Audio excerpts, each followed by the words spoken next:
Major general Ziaur Rahman ২৮শে April ১৯৭৮ সালে অস্থায়ী লেফটেন্যান্ট জেনারেল পদে উন্নীত হন এবং এর পরের দিন সেনাবাহিনী থেকে অবসর নেন। ১৯৭৮ সালের ১লা সেপ্টেম্বর বিএনপি প্রতিষ্ঠিত হয়।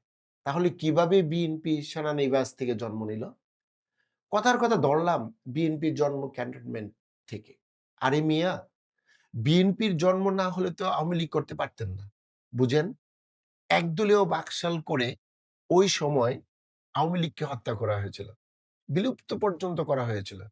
আবার 15ই আগস্টের মুস্তাক সরকার ক্ষমতায় এসে বাকশালও নিষিদ্ধ করেন। ফলে ১৯৭৫ সালের 15ই আগস্ট থেকে ১৯৭৮ সালের ১লা সেপ্টেম্বরের আগ পর্যন্ত বাংলাদেশে কোনো দল ছিল না। সেই আওয়ামী লীগের পুনর্জন্ম করলেন শহীদ রাষ্ট্রপতি জিয়াউর রহমান ১৯৭৯ সালের ৪ঠা এপ্রিল।